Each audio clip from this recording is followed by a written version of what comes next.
అన్న పాత్రికేయ మిత్రులందరికీ కూడా నమస్కారము. నేను మార్కెట్ యార్డ్ చైర్మన్ అయిన తర్వాత ఇప్పటికి 4 నెలలు పూర్తి అయింది. అందుకనే మీ దగ్గర ఇక్కడ చేస్తున్న అభివృద్ధి ఇంకా చేయాల్సినవి ఏమున్నాయి, తర్వాత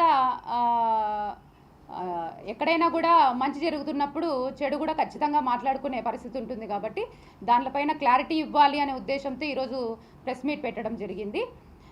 ముఖ్యంగా నేను ఇక్కడికి వచ్చిన తర్వాత ఈ 4 నెలల కాలంలో నేనేం చేశాను అనేది ఫస్ట్ చెప్పుకొని తర్వాత ఏం చేయాలనో చెప్పుకొని తర్వాత బయట ఇప్పుడు ఏవైతే వస్తున్నాయో దానికి నేను సమాధానం ఇవ్వడానికి రెడీగా ఉన్నాను. అయితే ఫస్ట్ ఆఫ్ ఆల్ నేను ఇక్కడికి వచ్చిన తర్వాత రైతులకి ఇక్కడ ఉన్నటువంటి మౌలిక సదుపాయాలు ఏవైతే ఉన్నాయో వాటిని అవి లేక గతంలో ఉన్నటువంటి ప్రభుత్వము అవి పట్టించుకోక ఈరోజు వాటికి అంటే నేను ఇప్పుడు మార్కెట్ కమిటీ జరుగుతున్నది, ఈరోజు అభివృద్ధి జరుగుతుంది అంటే అది రైతుల నుంచే జరుగుతుంది. కాబట్టి ఫస్ట్ వాళ్ళకి మౌలిక సదుపాయాలు ఏర్పాటు చేయాలనే ఉద్దేశంతో నేను వచ్చిన రోజు నుంచి ఈ రోజు వరకు కూడా బాత్రూమ్లు అంటే టాయిలెట్స్ విషయంలోనైతేనేమి, రెస్ట్ రూమ్స్ విషయంలో అయితేనేమి, ఫుడ్ విషయంలో అయితేనేమి, వాటర్ విషయం, ఈ 4 మీద నేను వచ్చిన రోజు నుంచి ఫైట్ చేస్తూ ఉచితంగా గతంలో బడ్జెట్లో నుంచి బిల్లులు చేసుకున్నా కూడా రైతుల నుంచి 10 రూపాయలు వసూలు చేసి భోజనాలు పెట్టిన పరిస్థితి. అయితే నేను వచ్చిన తర్వాత ఫ్రీగా భోజనాలు పెడుతున్నాం. ఈరోజు ఫ్రీగా పెడుతూ కమిటీకి సంబంధం లేకోకుండా ఇప్పటి వరకు బడ్జెట్ కూడా కమిటీకి లేకపోయినప్పటికీ నేను వచ్చినాక రైతులు కాడున్నటువంటి సమస్యల్ని గుర్తించి వాళ్ళకి భోజనం అనేది చాలా అవసరము అని చెప్పి భోజనం ఏర్పాటు చేయడం జరిగింది. తర్వాత టాయిలెట్స్ విషయంలో కూడా స్వచ్ఛాంధ్ర మిషన్ కింద డైరెక్టర్ని కలిసి వాళ్ళతో అడిగితే అవి కూడా శాంక్షన్ అయినాయి. 2-3 రోజుల్లో అది కూడా వర్క్ స్టార్ట్ చేస్తున్నాం. తర్వాత ప్రధానంగా రెస్ట్ రూమ్స్ రైతులు వచ్చి సరుకు తీసుకుని వచ్చిన తర్వాత వాళ్ళు ఇక్కడి నుంచి బయటికి వెళ్ళి ఒక హోటల్లో ఇంకొక చోట స్టే చేసే పరిస్థితి వాళ్ళకి లేదు. ఎందుకంటే ఒక 50 రూపాయలు పెట్టి భోజనం చేయాలన్నా కూడా ఇప్పుడున్న పరిస్థితుల్లో రైతులకు చాలా ఇబ్బంది ఉంది. అయితే నేను వచ్చిన తర్వాత ఈ రెస్ట్ రూమ్స్ అనేది ఉంది కదా, దాన్ని ఎందుకు వాడట్లేదు ఏమి అనిపోయి అక్కడ చూసినట్టయితే గత ప్రభుత్వంలో ఏ రోజు కూడా కనీసం డోర్ ఓపెన్ చేయలేని పరిస్థితి. రెస్ట్ రూమ్స్ ఉన్నాయి, వాటిని ఏ రోజు కూడా ఒక డోర్ కూడా ఓపెన్ చేయలేని పరిస్థితుల్లో ఉన్నాయి. దానికి వాటర్ లేదు, కరెంట్ లేదు, ప్లంబింగ్ ఏది కూడా లేదు, నిరుపయోగంగానే పడిపోయినాయి. అట్లాంటి దాన్ని నేను ఈరోజు బడ్జెట్ లేదు, కావాలంటే మా ఆఫీసర్స్ ఉన్నారు, భోజనాలకు కానీ రెస్ట్ రూమ్ తయారు చేయడానికి కానీ ఈరోజు బడ్జెట్ లేకపోయినప్పటికీ నా సొంత నిధులతో ఒకవేళ రేపొద్దున బడ్జెట్లో దానికి శాంక్షన్ చేస్తే నేను పెట్టినవి నేను బడ్జెట్ రెస్ట్ రూమ్కి ఏదైతే పెట్టినానో అది తీసుకుంటామా తీసుకోమా అది ఆ టైంలో నేను అప్పుడు కూడా మీకు క్లారిటీ ఇస్తాను, నేను తీసుకున్నానా తీసుకోలేదా అనేది. ఇప్పుడు ప్రస్తుతానికి నా డబ్బులు పెట్టే నేను రెస్ట్ రూమ్ని రిపేర్ చేపిస్తున్నా. కావాలంటే మీరు వెళ్ళి చూడొచ్చు. ఈరోజు రిపేర్ జరుగుతుంది, అక్కడ ఏం వర్క్ జరుగుతుంది అనేది అక్కడ చూడండి. ఆ డబ్బుల్ని ఇక్కడ శాంక్షన్ చేసుకోవడానికి అవకాశం ఈరోజు ఉంది అనేది కూడా ఒకసారి మీరు ఆఫీసర్స్తో మాట్లాడితే మీకు క్లారిటీ తెలుస్తుంది.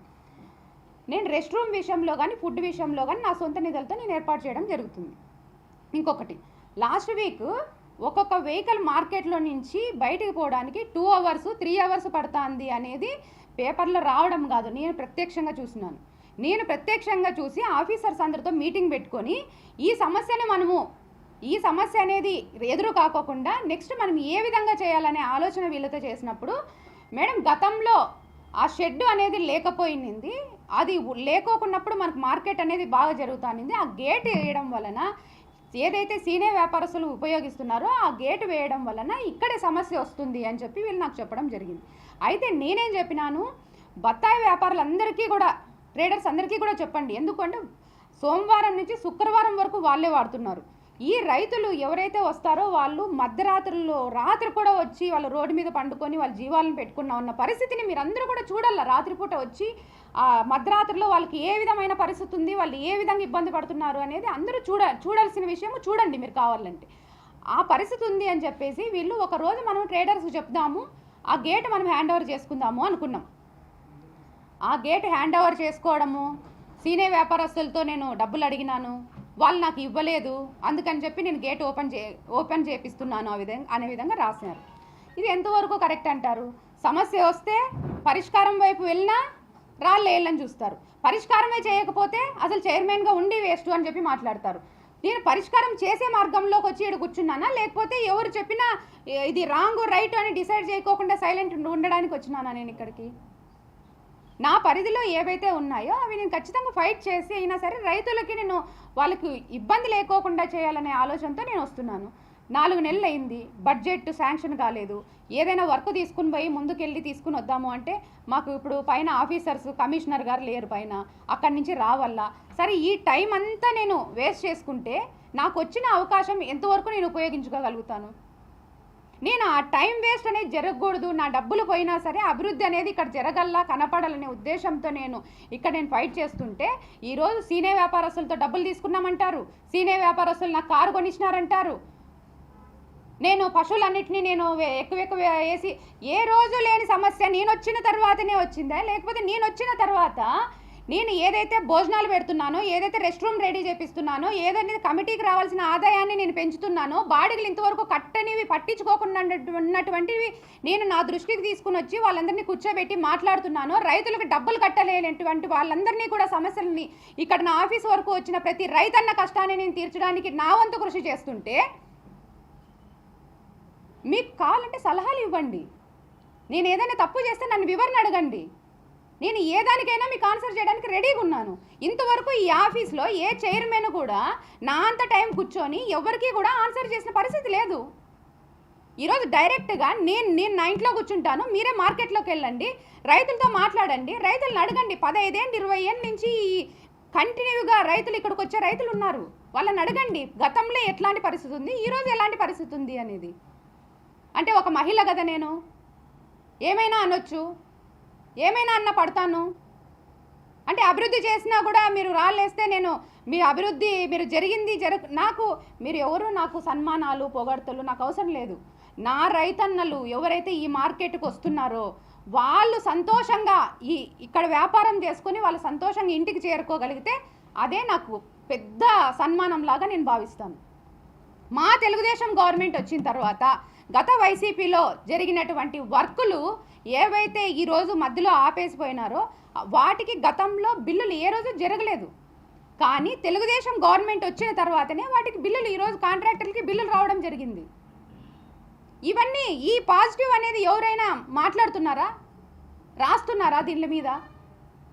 గత ప్రభుత్వంలో 2014 నుంచి 19 వరకు జరిగిన వర్కులకి, తెలుగుదేశం గవర్నమెంట్లో జరిగిన వర్కులకి వైసీపీ గవర్నమెంట్ వచ్చిన తర్వాత ప్రతి ఒక్క వర్క్ మీద కూడా అలిగేషన్స్ చేసేసి కాంట్రాక్టర్ని ఇబ్బంది పెట్టిన పరిస్థితి. అదే తెలుగుదేశం గవర్నమెంట్ వచ్చిన తర్వాత ఏ కాంట్రాక్టర్కి వర్కులు మధ్యలో ఆగిపోయి బిల్లులు పెండింగ్ ఉన్నాయో అలాంటివి ఏవి కూడా ఇబ్బంది లేకోకుండా ఈరోజు కాంట్రాక్టర్లు మళ్ళీ ముందుకు వచ్చి పని చేస్తున్నారు అంటే వాళ్ళందరికీ బిల్లులు చేసినారు కాబట్టి, అది ఎక్కడ తెలుగుదేశం గవర్నమెంట్లో జరిగింది కాబట్టి. ఎందుకు మంచిని ఎందుకు రాయట్లేదు, నేను చేసిన అభివృద్ధిని ఎందుకు రాయట్లేదు? ఈరోజు వచ్చిన పేపర్లో నేను మళ్ళీ ఫ్రీగా భోజనాలు పెడుతున్నారని రాయట్లేదు ఎందుకు? నేను తప్పు చేసినానంటే నన్ను వివరణ అడగండి, నేను చెప్తాను.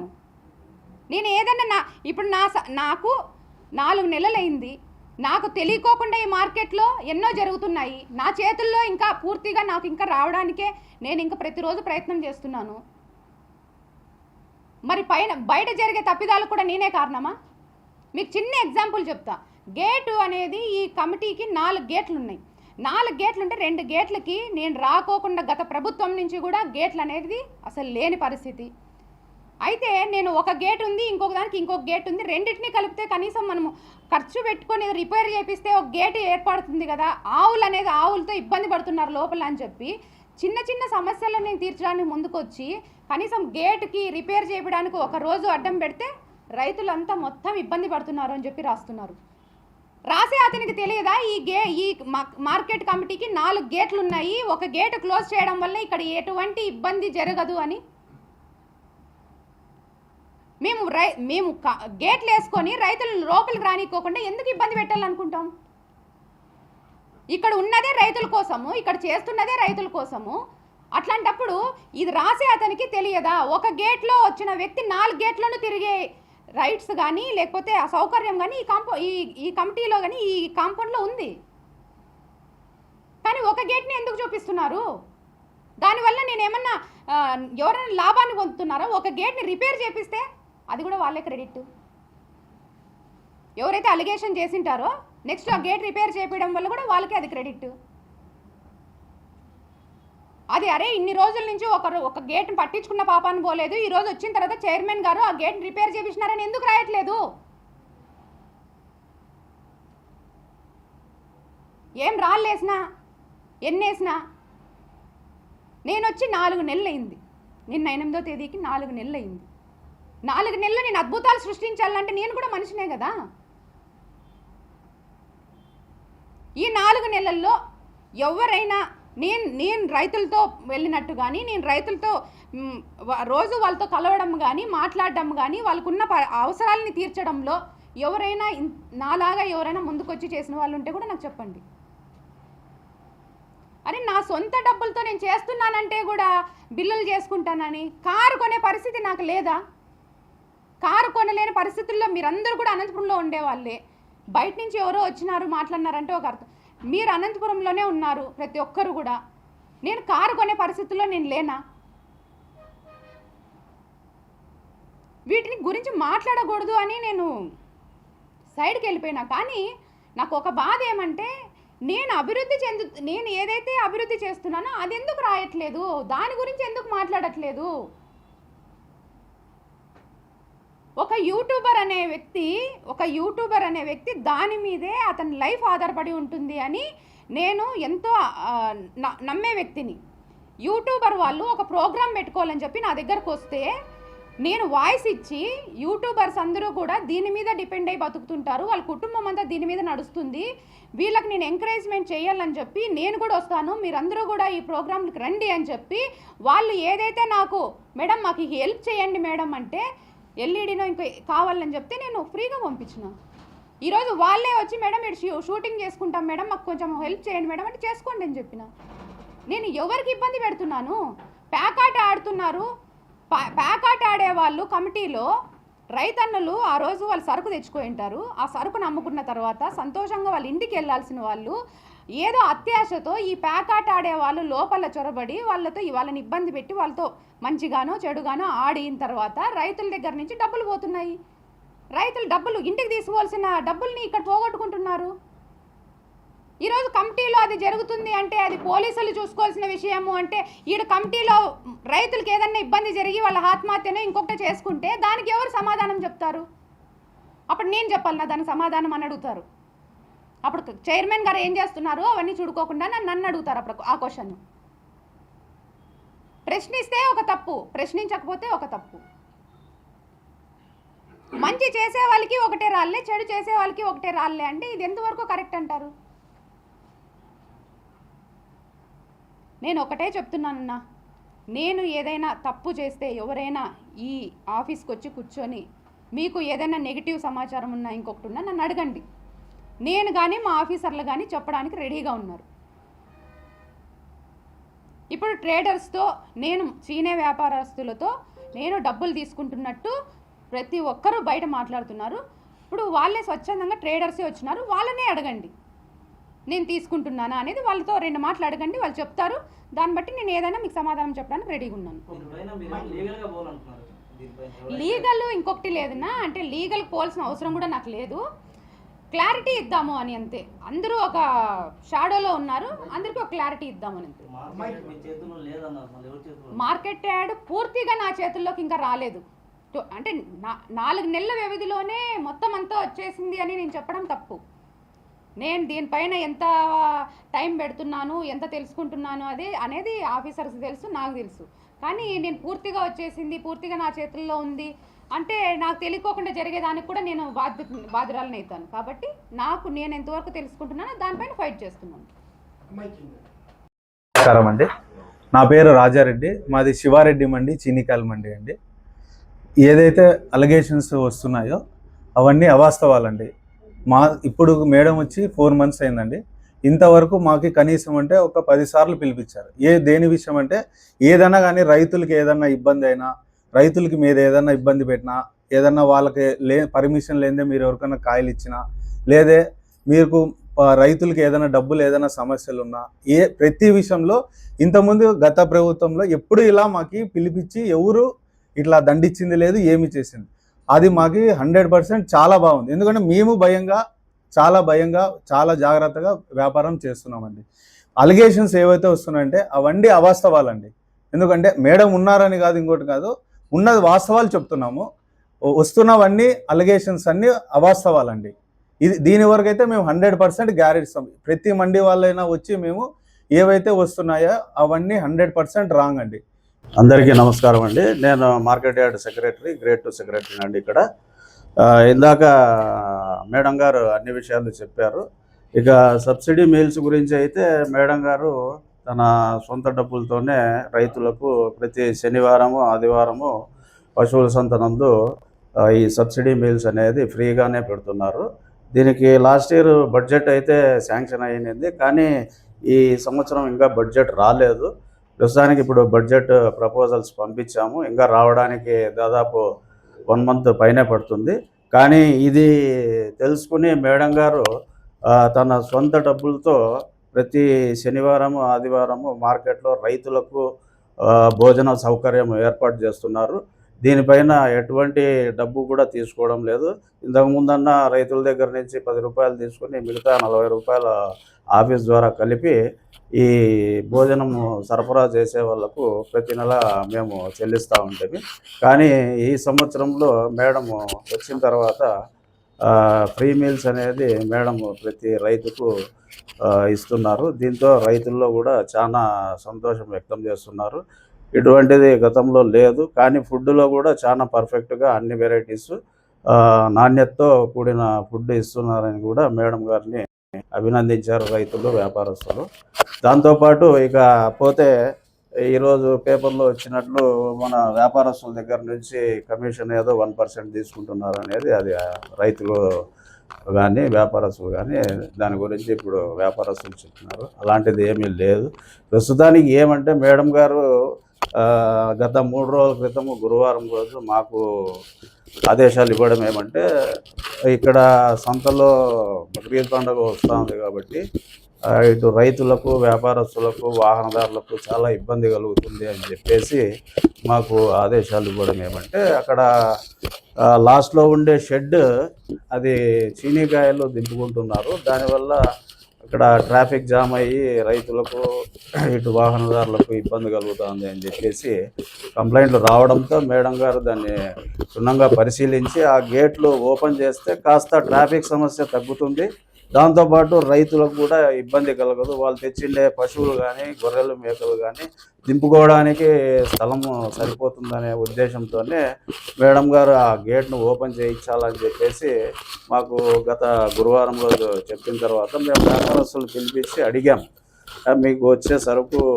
అటు సైడు మార్కెట్ యార్డ్ అటు side ATM office back side ఖాళీ స్థలం ఉంది, మీరు అక్కడ దింపుకుంటే అక్కడ ఈ సంతకు వచ్చే రైతులకు కానీ వ్యాపారస్తులకు కానీ వాహనదారులకు కానీ ఇబ్బంది కలగకోకుండా ఉంటుంది అని చెప్పి చెప్పడం జరిగింది. దాంతో వ్యాపారస్తులు కొద్దిగా నిరాసక్తి తెలిపినారు. ఎందుకంటే వాళ్ళు తెచ్చిండే సరుకు కూడా రైతులదే కాబట్టి అది కూడా ఎండకు వేస్తే దాంట్లో మనకు లాస్ అవుతుంది, ప్లస్ కాయ డ్యామేజ్ అవుతుంది అని చెప్పి వాళ్ళు కూడా మాకు సెక్రటరీ గారి ముందర వచ్చేసి చెప్పారు. దాని గురించి ఆలోచన చేసి నెక్స్ట్ వీక్ నుంచి మేము అమలు చేయాలనే ఉద్దేశంతో సెక్రటరీ గారు, మేము, సూపర్వైజర్లు అంతా కలిసి డిస్కషన్ చేసి మేడం గారి దృష్టికి తీసుకుని పోవాలని అనుకున్నాము. కానీ ఏం జరిగిందంటే ఈరోజు ఈ పేపర్లో ఈ వార్తా కథనం రావడంతో మేడం గారు ఏదో వాళ్ళ దగ్గర నుంచి కమిషన్ తీసుకుంటున్నారు, 1% కమిషన్ అడిగారు, ఇవన్నీ జరుగుతున్నాయి అని చెప్పి ఈ వార్తా కథనం రాసినారు. ఇదైతే అవాస్తవం అండి, అటువంటిది ఏం జరగడం లేదు. కేవలము వ్యాపారస్తుల్ని ఇటు సైడ్ ఉండే ఖాళీ షెడ్డులో దింపుకుంటున్న చీనీకాయలను అటు సైడ్ కొత్త షాప్ రూముల దగ్గర చెట్ల కింద దింపుకోమని చెప్పి ఈ సంతలో వచ్చే రైతులకు వ్యాపారస్తులకు అనుగుణంగా ఉండాలనే ఉద్దేశంతోనే ఒక దీన్ని ప్లాన్గా తీసుకుని చేయాలని, అమలు చేయాలని చెప్పి అనుకున్నారు. అంతేగాని వేరే ఉద్దేశం అయితే ఏమీ లేదు. అటు వ్యాపారస్తులను ఇబ్బంది పెట్టాలని లేదు, ఇటు రైతులను ఇబ్బంది పెట్టాలని లేదు. ఏమంటే మాకు ఉండే ఈ 20 ఎకరాల్లోనే దాదాపు గోడౌన్లు, షాప్ రూములు అన్నీ కలిపి దాదాపుగా ఉండే ప్లేస్ అంతా బిల్డింగులతోనూ షాప్ రూములతోనూ నిండిపోయింది. కాబట్టి ఇక్కడ వ్యాపారస్తులకు కానీ రైతులకు కానీ ఇటు చీనీ రైతులకు కానీ వ్యాపారస్తులకు కానీ కాస్త ఇబ్బంది అయితే ఉంది. ఎందుకంటే గతంలో 400-500 టన్నులు వచ్చే చీనీకాయలు ఈరోజు 1500 టన్నులు మన మార్కెట్కి వస్తున్నాయి. అంటే దాదాపుగా ఆంధ్రప్రదేశ్లోనే ఎక్కడా లేని మార్కెట్ మన అనంతపురం మార్కెట్లోనే ఈ చీనీ పంట మన చుట్టుపక్కల ఉండే జిల్లాల నుంచి ఇటు పులివెందుల, ఇటు కనిగిరి, నిజామాబాద్ ఆ సైడ్ నుంచి కూడా మన మార్కెట్కు వస్తూ ఉంది. కాబట్టి ఇక్కడ మనకు అత్యధికంగా దిగుబడి రావడం వల్ల ఈ మార్కెట్లో కొద్దిగా ప్లేస్ తక్కువ ఉన్నందువల్ల ఇబ్బందులు అయితే ఉన్నాయి. దానికే మేడం గారు ఈ ఇబ్బందులను అధిగమించి ఏదో ఒకటి చేయాలా, రైతులకు ఇబ్బంది పెట్టకూడదు, ఇటు వ్యాపారస్తులకు ఇబ్బంది పెట్టకూడదు అనే ఉద్దేశంతోనే మేడం గారు ఈ నిర్ణయం తీసుకున్నారు. కానీ దాన్ని వక్రీకరించి ఇంకో రకంగా రాయడం జరిగింది. నమస్కారం అండి, నా పేరు వెంకటేష్లు. మాది Srinivasa fruit company 42 shop number. ఇక్కడ మేడం గారు వచ్చిన తర్వాత కానీ మన ఇంతకుముందు అధికారులు కూడా మనకి ఇంతకుముందు ఇప్పుడు చెప్పారు, కాల్ చేసి మీరు రండి ఇట్లా ప్రెస్ వాళ్ళు వచ్చారంటే వచ్చాము. కానీ ఈ విషయం ఏమంటే పేపర్లో వచ్చింది ఈరోజు 1% కమిషన్ కావాలని అడుగుతున్నారంటే ఇది ఎందుకంటే మమ్మల్ని అధికారులను కానీ చైర్మన్ కానీ ఎవరు ₹1 అడగలేదు, ఆ పరిస్థితి రాలేదు కూడా. మరి ఎందుకు ఈ విధంగా చేస్తున్నారనేది అర్థం కాని పరిస్థితి. రాజకీయాలు చేసుకోవచ్చు, అదేం సంబంధం దాన్ని ఎందుకు కానీ ఇక్కడ ఎందుకంటే ఇక్కడ వచ్చేది రైతులు మార్కెట్ కాబట్టి రైతులకి ఇక్కడ న్యాయం చేయాలనే ఆలోచనతో ఇక్కడ అధికారులు కానీ చైర్మన్ కానీ బాగా గట్టి ప్రయత్నం చేస్తున్నారు. కొద్దిగా ఆలోచించి, ఎందుకంటే మనకేమి అభివృద్ధి చెందేటప్పుడు మార్కెట్ని చేస్తున్నారు మేడం గారు. దానికి మనం ప్రయత్నం చేయడానికి మా ఊరి నుంచి ఏమన్నంటే నా వరకు నేను ప్రయత్నం చేస్తానని చెప్పి మీడియా తరఫున మీకు తెలియజేస్తున్నాను. ఇవన్నీ 100% అబద్ధాలు. మమ్మల్ని ఎవరు అధికారులు కానీ మేడం గారు కానీ ఎవరు అడగలేదు. ఇది ఎందుకంటే ఇచ్చింటే చెప్పాల్సి వస్తుంది. ఎందుకు ఊరికే అబద్ధాలు చెప్పి మనం ఎవరి మీద నిందేయడం మంచిది కాదు. ఎవరైనా కావచ్చు అది.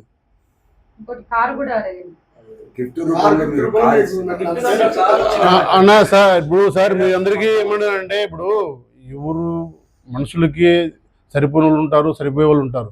కానీ ఏ మండి వాళ్ళు కానీ ఎవరు కానీ డబ్బులు ఇచ్చిన సందర్భాలు అయితే మేడం గారికి అయితే మండి నాకు తెలిసినంత వరకు ఎక్కడికైనా ఆ పరిస్థితి కాదు.